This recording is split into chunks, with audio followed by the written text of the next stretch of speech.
Salut à tous, j'espère que vous allez bien. Aujourd'hui on va faire une petite vidéo spéciale, on va regarder un petit peu à quoi pourrait ressembler le Barça de la saison prochaine. On y va, c'est parti.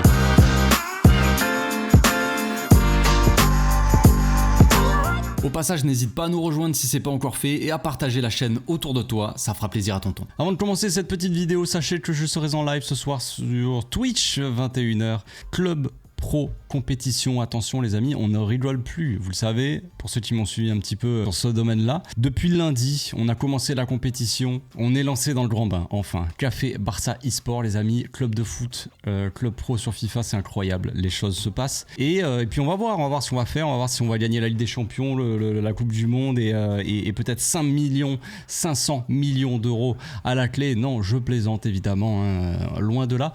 Mais on est inscrit en Ligue 2, tout ça. VPG Ligue 2 pour ceux qui connaissent. On a démarré tranquillement, on va dire. Là où on a pied, et puis après on verra si on peut aller plus loin. Mais en attendant, l'objectif c'était un petit peu de se lancer, se tester aussi, tester jusqu'où on peut aller. Est-ce qu'on a des limites? Non. Nous n'en avons pas les amis, nous n'en avons pas. Sinon vous avez dû voir l'actu aussi, Daniel Olmo de retour à l'entraînement, Gavi qui devrait, on en a parlé hier dans la vidéo, mais Gavi qui devrait recevoir le feu vert pour ce week-end, voilà. C'est super cool, c'est super sympa, on a trop hâte, ça nous fait penser un petit peu au mercato. Et du coup je me suis dit pourquoi pas, tiens, se poser la question, à quoi pourrait ressembler le Barça de la saison prochaine? On sait qu'on a des besoins, dans cette équipe, on en a déjà parlé souvent.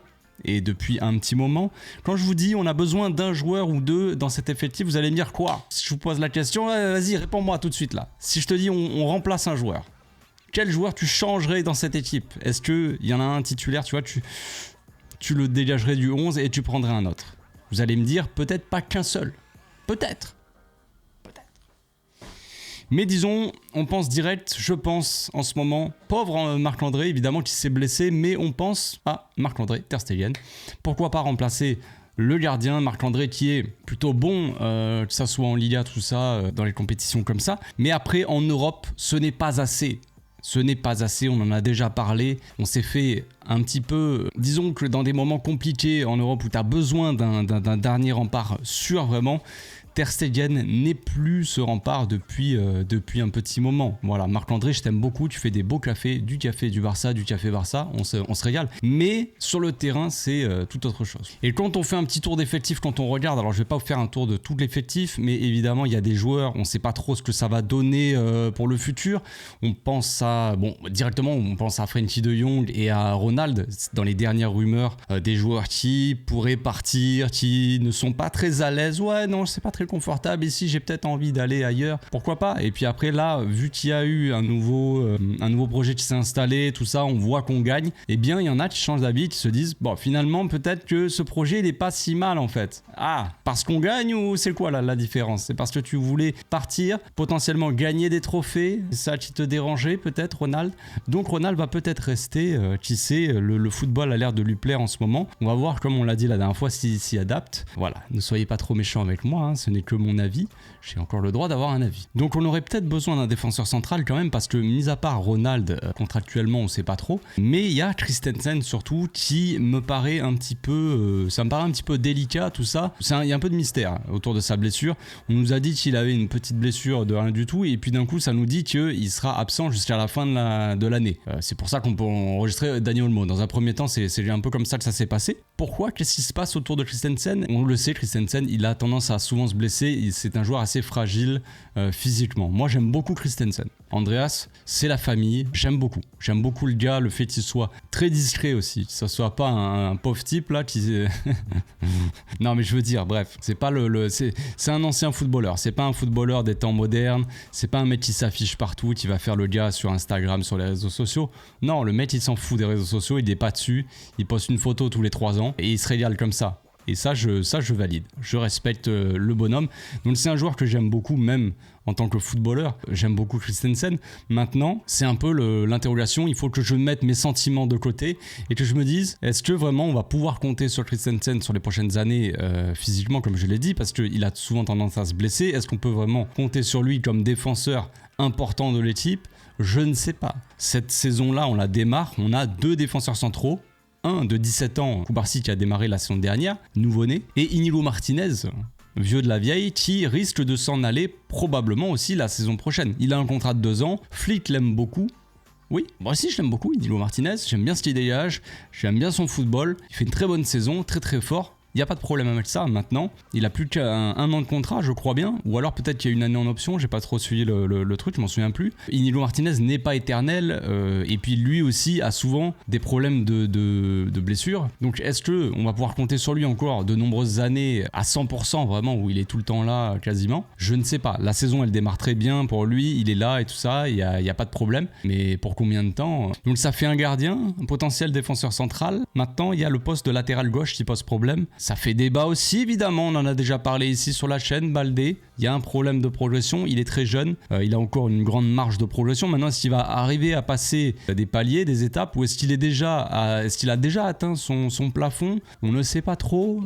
Il n'a pas l'air de vraiment énormément progresser, même lui il en est conscient, il le sait. Il sait qu'il a des axes d'amélioration, qu'il a besoin de progresser sur certaines choses. Voilà, il l'a dit lui-même il n'y a pas si longtemps dans une interview, dans un truc comme ça. J'ai vu passer ça sur les réseaux où il disait il faut que je m'améliore en défense et tout, surtout offensivement c'est bien mais c'est pas mon rôle machin. Bon, c'est pas forcément ton poste, tu es latéral gauche évidemment, mais le rôle sur le terrain peut avoir un apport offensif. Le rôle de Daniel Alves quand il était latéral, alors on va pas comparer l'incomparable. Je suis pas en train de dire Baldé frérot faut que tu sois comme Daniel Alves, ce n'est pas possible. Mais Daniel Alves, son poste était un poste de latéral droit, il n'était pas attaquant, tu vois. Et pourtant, offensivement parlant, il savait faire. Maintenant, Koundé, regardez, il est latéral. Son rôle n'est pas d'aller attaquer parce qu'il n'en est pas capable. Baldé, il en est capable. Il est capable de, offensivement, apporter plus. Mais ce n'est pas ce qu'il fait. Donc, il va falloir progresser, se mettre à l'aise dans ce domaine, faire quelque chose, je sais pas, aller voir un marabout peut-être et se débloquer. Je ne sais pas quoi faire, Baldé, mais il faut faire quelque chose. Il faut que tu saches centrer. C'est un peu la base. Si tu sais pas faire une passe, frérot, j'abuse, évidemment. Vous me connaissez, je taquine un petit peu, mais en tant que footballeur, quand même, faire 2-3 trucs techniques un petit peu, ça serait pas la mer à boire, comme on dit. Donc, on aurait potentiellement besoin d'un latéral gauche parce que le latéral gauche, si Baldé n'est pas là, vous voyez où je veux en venir? Qui est-ce qu'on met sur le terrain? Ce bon vieux Gérard Martin. On avait Alex Vaillé qui était très fort, qui pouvait concurrencer tout ça. On n'a pas choisi de le garder, enfin on a choisi de ne pas le garder en tout cas. C'est comme ça, on a préféré Gérard Martin. On voit bien qu'il y a problème. Maintenant peut-être que Gérard Martin va y avoir un déblocage, il va aller voir le même marabout que Baldé. Et il va être monumental. Qui sait? Mais à l'instant T, ça n'a pas l'air d'être un joueur qui a un profil apporté vraiment offensivement. Et concrètement, Flick, je pense qu'il préfère quand même un latéral, en tout cas le latéral gauche, assez offensif. Même Koundé, on le voit quand même qui est plus offensif cette saison. Donc avoir un Gérard Martin à gauche, complicado. Surtout qu'on le sait, les amis, Flick, la ligne défensive, alors vous allez me dire oui mais c'est en début de saison, mais au Bayern c'était pareil. La ligne offensive, elle est très haute. Le pressing, il est très très haut. On va aller presser dans les vestiaires bientôt, tellement qu'on presse haut, dans le public. Et pour ça, il faut avoir un sacré coffre et une sacrée vitesse pour faire les replis défensifs. Plus ton bloc est haut, plus quand on envoie des longs ballons dans ton dos, faut que tu fasses un retour défensif plus long. T'as plus de distance à parcourir pour défendre. Et avoir un mec comme Alphonso Davies qui cavale à 2000 à l'heure, Hansi Flick qui connaît, on l'a vu son Bayern avec des Alphonso Davies qui faisait des retours défensifs du démon. Il revenait des enfers d'un coup. T'étais où? J'étais très loin, mais je suis déjà là. Le mec est très rapide, monumental. Et il y a cette connexion aussi, Alphonso Davies, mais on va en parler après. Donc il y a potentiellement ce besoin d'avoir un latéral gauche un petit peu plus sûr peut-être. Et après, il y a Koundé en latéral droit, donc pour moi, latéral droit n'est pas la priorité parce que Koundé, on sait qu'il peut jouer latéral droit dans un premier temps. Maintenant, est-ce que c'est son poste du futur? Est-ce que même Flick considère que Koundé jouera vraiment latéral droit la saison prochaine? Tout ça, ça dépend aussi du budget. On va parler un petit peu vite fait budget après, mais on va voir que les pistes, c'est principalement des joueurs libres quand même. Autre poste, Robert Lewandowski. Numéro 9. Mon petit Robert, cette saison, c'est beaucoup mieux. On le voit, il marche sur l'eau, but sur but. C'est incroyable. On a retrouvé le Lewandowski Prime. Combien de temps ça va durer? Le plus longtemps possible, je l'espère. Mais Lewandowski, il a 450 ans. Donc au bout d'un moment, je pense qu'il va finir par chuter un petit peu de niveau. On avait vu un petit peu la saison dernière. Là, peut-être qu'il y a cet effet boost, nouveau coach, tout ça, qui le rebooste, qui le remotive. Combien de temps ça va durer? Est-ce que la saison prochaine, il sera toujours au top? Est-ce que la saison prochaine, on doit le dégager ou pas? Est-ce qu'on doit aller chercher la saison prochaine un attaquant titulaire indiscutable à 150 millions d'euros? Je ne sais pas si on aura l'argent. Donc, il y a potentiellement cette petite transition avec toujours Robert qui est là, Roberto qui est dans le coin, avec un attaquant qui peut le concurrencer. Et quand tu mets cet attaquant-là, t'as pas l'impression d'avoir vraiment, de chuter d'un niveau monumental, tu vois. Tu mets un attaquant qui peut quand même marquer un petit peu des buts, voilà. Et après, il y a cette question d'ailier. Il y a cette question d'ailier et il y a plusieurs questions en tant que question d'ailier. Il y a est-ce qu'il faut aller chercher un ailier gauche titulaire type Nico Williams qu'on n'a pas pu aller chercher la saison dernière, sachant que, oui je crie d'un coup, sachant que Rafinha est monumental. Et Rafinha cette saison n'a rien à envier à Nico Williams. Ce n'est pas le même style, tout ça, peu importe, on parle pas de style là. Mais d'apport, d'efficacité sur le terrain, Nico Williams, il ne regarde pas dans les yeux Rafinha. Concrètement. Donc, est-ce qu'on a besoin d'aller chercher un mec titulaire pour remplacer Rafinha? Est-ce que c'est la priorité? Pas forcément. Donc, la question qui se pose, sachant qu'il y a Lamine Yamal à droite et que Lamine Yamal, intouchable, c'est le futur du club, tout ça, tu vas pas aller mettre un mec titulaire, tu vas pas aller chercher Mohamed Salah pour remplacer Lamine, et Lamine il joue plus, tu vois, par exemple. Ça ne serait pas logique. Tu passes pas d'un mec où tu le mets en avant, tu le mets titulaire indiscutable, Lamine, tous les matchs, 90 minutes, allez, vas-y, allez, c'est peut-être un peu trop. Tu passes d'un coup à Mohamed Salah, genre, et Lamine il ne joue plus. Non, ce n'est pas logique. Donc la question qui se pose, c'est est-ce qu'il faut aller chercher plutôt un ailier, va être un bon remplaçant, un très bon remplaçant.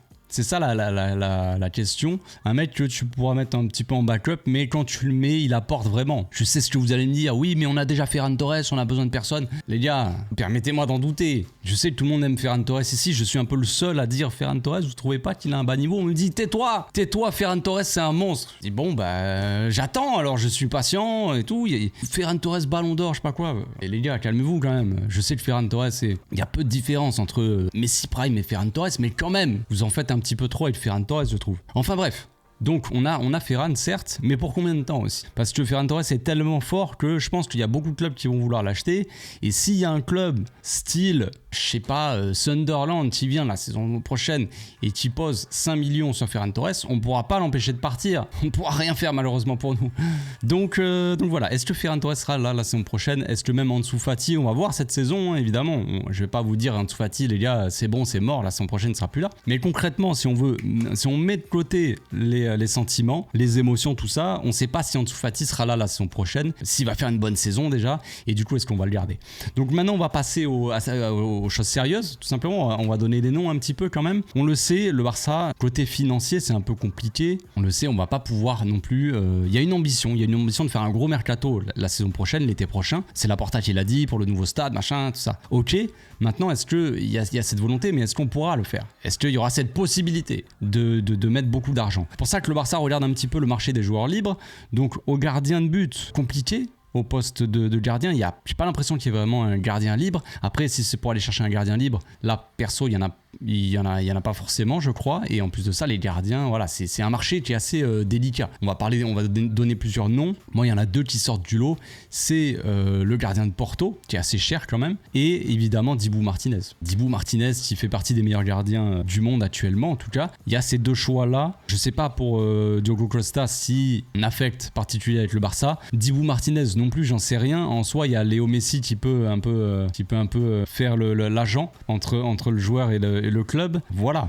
Mais avoir un gardien comme ça qui peut être vraiment sûr dans les grands rendez-vous, on l'a vu dans les dernières saisons, les amis, en Ligue des Champions, dans les matchs importants où il y a énormément de pression, il faut être tueur devant et être vraiment solide derrière. Avoir un gardien qui te sort des arrêts improbables, même si je sais que on se méprend un petit peu par rapport à ça. Un gardien va pas sortir des parades exceptionnelles à tous les matchs. L'objectif, c'est que le gardien n'ait pas de parade à faire de base. Maintenant, c'est possible qu'il ait quelques parades à faire et il faut les sortir au bon moment et sortir des fois des parades improbables comme l'a fait Thibaut Courtois sur les dernières saisons en Ligue des Champions avec le Real. On était là, c'est injouable parce qu'il est infranchissable, tu vois. L'autre équipe, elle va avoir une ou deux ou trois occasions vraiment très, très franches, très claires, et le gardien, il va la sortir. Il va pas la chercher, voilà.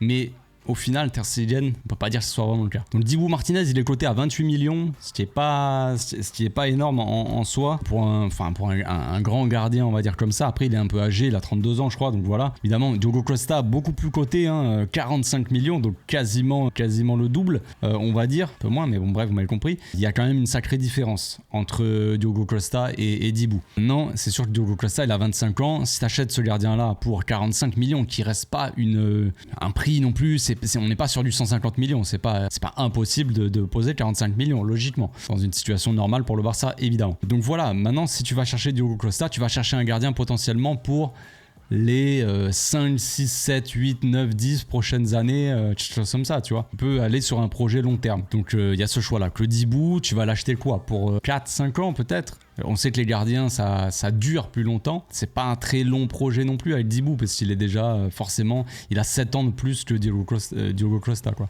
Maintenant, il y a le poste de défenseur central. Il y a pas mal de noms qui sortent. Moi, je vais pas en citer 50. Celui qui me vient direct, on en a déjà parlé potentiellement là en ce début de saison, c'était Jonathan Tah du Bayer Leverkusen. Voilà, il connaît bien Flick, allemand, sélectionneur Flick. Il y a déjà eu une connexion entre les deux. Il y a peut-être une petite connexion allemande qui va s'installer dans les prochaines années. Je ne sais pas Flick s'il va rester longtemps, mais en tout cas, s'il fait du bon travail, je pense qu'il va être prolongé. Là, pour l'instant, il a un contrat de 2 ans, je crois. Mais il n'y a pas de problème à le prolonger et à faire un projet long terme si ça fonctionne très bien. On pourra le prolonger 2 ans de plus, quelque chose comme ça, ou je ne sais pas si lui veut un long contrat, tout ça. Ça, on s'en fout un petit peu. Concrètement, si ça fonctionne et qu'il reste, c'est le principal. Donc moi, je serais pour aller chercher Jonathan Tah, joueur libre. Il y a Virgil van Dijk qui est libre, mais bon, vas-y, c'est un peu complexe l'histoire quand même. Alors après, il y a Harry Maguire aussi qui est libre. Alors vous allez me dire, oui, Harry Maguire et tout, il y a peut-être moyen d'aller le chercher, peut-être qu'il est peut-être meilleur, tout ça, un des meilleurs défenseurs centraux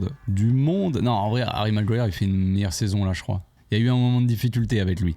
Mais bon, personnellement, je partirais pas là-dessus. Je préférerais donc Jonathan Tah. Ça me paraît pas trop mal. 28 ans, il est encore dans la fleur de l'âge. J'ai envie de dire, pour un défenseur, ça va, c'est plutôt pas mal, 28 ans. Et puis voilà, un défenseur assez complet, très costaud, très solide, imposant physiquement, qui a une bonne qualité de relance, tout ça. Pourquoi pas aller chercher un Jonathan Tah? Moi, je serais totalement pour. C'est pas le genre de mec, tu vas le chercher, ouais, pour être une doublure. C'est vraiment un gars qui peut être titulaire dans les type sans problème pour moi. En plus, voilà, comme je l'ai dit, c'est un marché de joueurs libres, donc il faut y aller. Si encore il faut aller mettre 20, 25, 30 millions pour des joueurs qui sont pas forcément la priorité des priorités ou quoi, bon voilà, c'est complexe. Mais là, libre, faut y aller. Donc après le poste de latéral gauche, bon, j'ai donné le nom tout à l'heure à Alphonso Davies. Pour moi, il y a sans surprise, il y a Ferland Mendy qui est libre et Sergio Reguilón aussi en tant que latéral gauche. Non.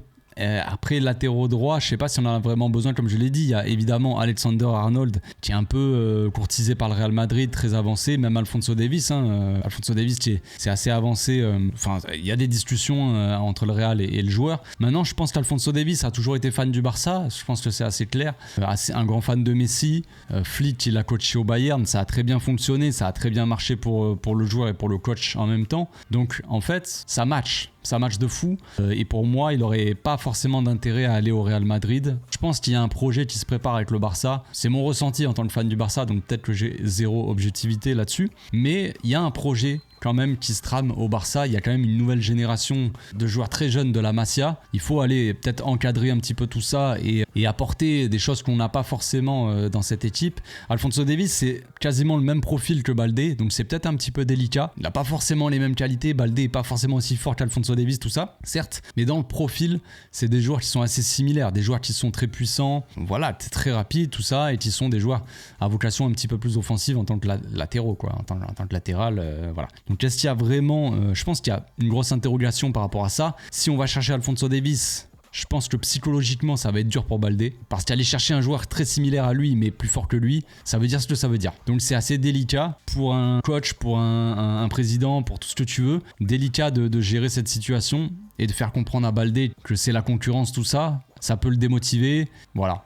Je sais pas trop, Est-ce que si on va chercher Alphonso Davies, est-ce qu'on prend le risque de, en gros, flinguer potentiellement, pas forcément la carrière de Baldé, parce que sa carrière ne tient qu'à lui, j'ai envie de dire, et à la chance aussi, enfin, qu'il soit pas blessé, ce genre de trucs. Voilà, si le joueur n'est pas assez fort, bah au bout d'un moment, tu vois, on t'a pas flingué ta carrière, c'est que t'étais pas assez fort, tu vois. Mais si on va le chercher un mec comme ça, peut-être qu'on va flinguer sa carrière au Barça en tout cas, et lui dire, bah écoute, c'est bouché, tu peux aller chercher un autre club, et c'est fini, quoi. Et ça serait un peu triste, parce que comme je l'ai dit, moi, toujours plus de cœur, de ma priorité va aux joueurs de la Masia, plutôt qu'à d'autres joueurs. Voilà.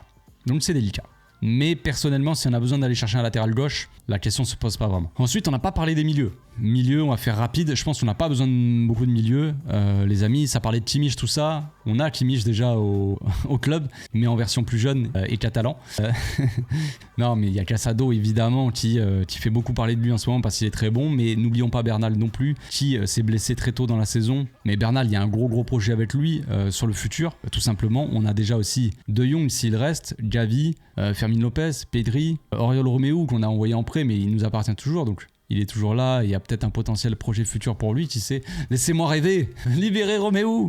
Bref, donc il y a pas mal de milieux en gros, et je pense que la priorité n'est pas d'aller chercher un milieu. On sait qu'on va pas pouvoir faire un mercato, les gars, et acheter 11 joueurs, on n'est pas le PSG. On peut pas acheter une équipe de foot en un mercato, c'est pas quelque chose de possible pour nous. On a des limites, tout ça, on n'est pas free party comme en Ligue 1, c'est pas possible. Donc, il faudra choisir aussi ces joueurs, et je pense que la priorité n'est pas le milieu. Là, on le voit, là en ce moment, c'est compliqué le milieu parce que la moitié sont blessés. Mais quand ils seront de retour et que tout le monde sera là au milieu, ça fera Casado, Casado, Bernal pour le poste de 6, par exemple. En pur 6, on a Casado et Bernal qui sont des projets d'avenir, qui sont jeunes, tu vois. Ils sont pas genre, ouais, on va aller machin. Il y a Pedri qui est milieu relayeur, il y a Dani Olmo, milieu offensif, Gavi, milieu relayeur, Frenkie de Jong, milieu relayeur aussi, Fermin Lopez, voilà, Dani Olmo, qui sont des milieux un petit peu plus offensifs. Donc on est quand même très surchargé en milieu de terrain. Quand tout le monde est là, c'est compliqué. Il y a 3 postes. Et il y a, j'ai pas compté, 6, 7 joueurs, je sais plus. Avec Romeu, ça fait combien? C'est peut-être que Romeu compte pour 2 joueurs aussi, donc faut voir, faut recompter. Mais donc pour moi, les milieux, il n'y en a pas besoin. On passe à l'attaquant, le numéro 9. Comme je l'ai dit, Robert, on va voir s'il va encore apporter tout ça. Mais est-ce que l'objectif vraiment, c'est d'aller chercher un mec directement? Parce qu'en fait, si on remplace Robert par un top 9, qui il faut aller chercher? En tant que top attaquant, ouais, ça cite toujours un peu les mêmes. Du Haaland, du Julian Alvarez, qui est peut-être pas un top attaquant par rapport à ses stats en Europe depuis qu'il est arrivé. Enfin, c'est pas le buteur numéro 1. Quand tu penses vrai pur numéro 9 buteur, tu vas penser à Haaland, tu vas penser à Mbappé. Non, je déconne, il est pas numéro 9, les gars. Tu vas penser à Haaland, principalement en vrai, déjà de base, mais il y a des mecs comme Lautaro Martinez, des mecs comme ça, tu vois, Julian Alvarez. Bon, est-ce qu'il faut aller chercher un mec comme ça et le payer 120, entre 100 et 150 millions? Compliqué quand même l'histoire. Il y a peut-être ce potentiel, on en a déjà parlé, j'invente rien. Les noms moi que je vous donne là, c'est des noms qui sont déjà sortis, mais je donne un petit peu mon avis. Ça parle donc de Jonathan David. Jonathan David, franchement, pas mal. Pas mal. C'est un jeune joueur, voilà, 24 ans, valeur marchande de 45 millions, libre. À la fin de la saison, tu vas le chercher libre. En plus, il a dit concrètement la dernière fois, il a dit il n'y a pas longtemps que d'aller au Barça, ce serait un rêve, tout ça. J'imagine que pour tout joueur de foot, le Barça représente quand même quelque chose. Sauf si tu détestes le Barça, tout ça, ok. Pour un joueur de foot signé au Barça, que ce soit Barça, Real, Milan AC, Inter de Milan, Manchester United, Chelsea peut-être, même si j'ai jamais compris pourquoi. Des clubs comme ça, tu vois, City aussi, forcément, même si c'est un nouveau club, mais c'est des clubs qui te font rêver. City, c'est plus pour le projet Guardiola, concrètement, plus que pour l'histoire du club, vraiment. Mais il y a des clubs comme ça, le Barça et le Real surtout, qui sont des clubs très très forts en termes d'image, qui représentent beaucoup pour les joueurs. Généralement, il y a beaucoup de joueurs, la plupart, on va dire, sauf peut-être les Anglais qui sont très anglais, mais sinon tous les autres joueurs un peu européens, même sud-américains, tout ça, c'est souvent Real Barça, il y a souvent ce classico-là dans les choix de clubs, et c'est logique. Donc Jonathan David, qui est peut-être fan du Barça, ou en tout cas qui aimerait bien rejoindre le club, il l'a dit lui-même de sa propre bouche, ça serait même pas forcément un pari, c'est un joueur qui est coté déjà, qui a une certaine valeur marchande, comme je l'ai dit, 45 millions, qui a une valeur qui est un petit peu en baisse, certes, mais il est en fin de contrat, tout ça. Imaginons qu'on le signe, qu'il fasse une saison plutôt correcte, même si c'est pas un projet d'avenir, même si t'as pas envie d'en faire ton numéro 9 titulaire, tout ça, on n'en sait rien. Peut-être qu'il va arriver, il va claquer 50 buts dans la saison, on va dire ok, ça marche, on le garde pour 10 ans. Mais si jamais c'est pas forcément le cas, si jamais ça se passe pas très bien, il y a toujours une certaine valeur marchande derrière, tu peux revendre et te faire du bénéf aussi, c'est ça le truc. Et moi je le vois plus comme un truc de transition avec Lewandowski. Je pense qu'on sera pas capable d'aller chercher un mec qui va coûter 100, 120 millions, un truc comme ça va être compliqué. Si on doit acheter un gardien de but, les amis, si on achète, imaginons, cela c'est que des suppositions quoi. T'achètes Diogo Costa à 45 millions, 50 150 millions, un truc dans le genre. Après, derrière, tu dois lâcher 120 millions pour un attaquant. Les gars, rappelons-nous du mercato qu'on a fait là. Rappelons-nous des galères sur les derniers mercato pour enregistrer un joueur, pour faire des trucs. Donc, on est encore très loin de ça. Donc, on va pas commencer à se dire, ouais, on va acheter lui à 150 millions, lui à 450 millions. Ramener, non, tu vois, ramener la coupe à la maison seulement. C'est compliqué. Donc, Jonathan David, c'est vraiment un bon profil, surtout que c'est un joueur quand même qui est assez intéressant, je trouve. Maintenant, est-ce que c'est un joueur qui va s'adapter à ce football-là? Ça, je demande à voir. Je demande à voir parce que compliqué. Maintenant, on va passer au dernier poste, le poste d'ailier. Vous savez, je vous ai dit potentiellement aller chercher un ailier, mais peut-être un petit peu un ailier remplaçant, tout ça. J'ai regardé les joueurs libres, les amis. J'ai regardé les joueurs libres. Et qui voit-on dans la liste des joueurs libres à la fin de la saison? Le GOAT, Lionel Messi. Donc, est-ce que... Non, attendez. Ouais, je sais, en tant qu'ailier, tout ça, Messi, il va avoir 58 ans au bout d'un moment, je sais. Je me dis, pourquoi pas? Pourquoi pas même pour 6 mois, tu sais? Est-ce que Messi, son contrat, il finit... Là, c'est la question que je me pose. J'ai pas vraiment la date exacte. Attendez, je regarde. Ah non, c'est compliqué. Son contrat a fini en 2025, mais le 31 décembre 2025. Mais en vrai, les gars, en vrai de vrai, imaginez. Scénario. Imaginez, 1er janvier 2025, les amis, le stade se remplit de plus en plus, le nouveau Camp Nou, tout ça. Lionel Messi, aka The GOAT, revient pour 6 mois. Et il finit là-dessus. Cerise sur le gâteau, cherry on the cake, si tu préfères, pour les bilingues. Ça serait magnifique, non ? Est-ce que ce serait pas magnifique de finir donc la saison prochaine, sur les 6 derniers mois, on a le GOAT qui revient pour quelques mois comme ça, juste pour gambader, avec Lamine Yamal à ses côtés comme ça pour... En vrai, c'est juste, les gars, c'est juste, scénaristiquement parlant, c'est juste incroyable, c'est tout. On a une fin de carrière de Messi qui est monumentale. Une fin de carrière monumentale, gagner la Coupe du Monde, il arrive en MLS, il a plus rien à prouver, tout ça, il va juste remonter le club de l'Inter Miami, les faire passer avant-dernier à champion, juste des choses normales pour le GOAT, tout simplement. Et voilà, il est encore en train de claquer des coups francs, des buts dans tous les sens. Avec l'Argentine, ça se passe très bien, voilà, il est sur un nuage, et on est sur une fin de carrière quand même très belle pour lui. Alors, maintenant, à savoir si... Pour lui, ce serait une belle fin de carrière de revenir au Barça après tout ce qui s'est passé avec Laporta en tant que président, tout ça. Ça, c'est une autre question. Effectivement, ça serait compliqué. Mais pour la beauté, chez les supporters, pour l'amour, tout ça. Je vous ai dit tout à l'heure, mettez de côté reprenez l'amour et les émotions, reprenez-le avec vous. Imaginez-vous juste 6 derniers mois avec Messi, avec un salaire de 1,50€ par mois, hein, s'il faut, j'en sais rien. Il arrive bénévolement, évidemment. On lui donne les droits sur les maillots s'il veut, ou les gourdes, là, les ventes de boissons au stade, ticket resto et tutti quanti. Et il vient pour 6 mois comme ça, et voilà. On clôt l'histoire vraiment comme elle aurait dû être faite, j'ai envie de dire. Il est parti comme un malpropre comme ça au dernier moment, les larmes aux yeux, la goutte au nez. Voilà, on a tous l'image en tête, on a tous eu mal au cœur quand on a vu ça. Et voilà, tout s'est arrêté en un claquement de doigts. Thanos, disparu. Rideau. Donc on s'est tous fait plaisir à voir Messi avec l'Argentine, tout ça, se régaler. Mais voilà, il manque un petit truc quand même avec le Barça. Alors il y a cette volonté aussi de jouer un match d'ouverture du Camp Nou avec Messi qui revient, tout ça. Oui. Mais franchement, voir Messi venir la saison prochaine, imaginez juste, les gars. Voilà, moi vous voulez parler d'émotion, voilà. Je vous ai dit mettez-les de côté, mais je vais vous dire, imaginez juste Messi, il revient pour les 6 derniers mois de la saison prochaine, et à la fin de la saison, capitaine, il soulève la coupe aux grandes oreilles. Qu'est-ce que tu vas me dire après ça? Est-ce que tu vas me dire non? Non, tu vas pas me dire non. Bon, après, si on veut pas prendre Messi, si on veut prendre vraiment un joueur qu'on peut prendre en backup, en rotation de l'équipe, tout ça, il y a un mec comme Leroy Sané, je suis pas fan du tout, hein, je vous avoue. Leroy Sané, tu connais bien Flick, tout ça. Bayern, connexion allemande Bayern, pourrait y avoir cette possibilité-là. Pour moi, Leroy Sané ne passerait pas actuellement devant Rafinha ni devant Lamine Yamal. Donc ça serait vraiment un mec dans la rotation. Maintenant, Leroy Sané, est-ce que c'est un joueur de rotation? Vous allez me dire, ouais, tu manques de respect à Leroy Sané. Non! C'est juste que ce joueur-là ne m'intéresse pas, tu vois, en soi. C'est pas que je lui manque de respect. Mais si, moi, il vient au Barça, dans mon club, non mais s'il vient dans notre club, je veux pas le voir en tant que titulaire en soi. Mais en tant que doublure dans la rotation, je préfère avoir peut-être un mec comme Leroy Sané qu'un mec comme Ferran Torres. Je sais, encore une fois, que beaucoup de monde aime Ferran Torres, les gars, désolé de vous énerver quand je dis ça, mais bon, je préférerais peut-être avoir un mec comme Leroy Sané que Ferran Torres. Désolé pour les fans de Ferran Torres. Désolé. Voilà, je sais pas ce que vous avez pensé de ma petite vidéo, on a essayé de faire ça en détente totale. J'espère que ça vous a plu, on se retrouve demain pour potentiellement peut-être l'avant-match Barça-Séville. Ça va être sympa ce petit match. D'ici là, portez-vous bien, passez une agréable journée. Ciao.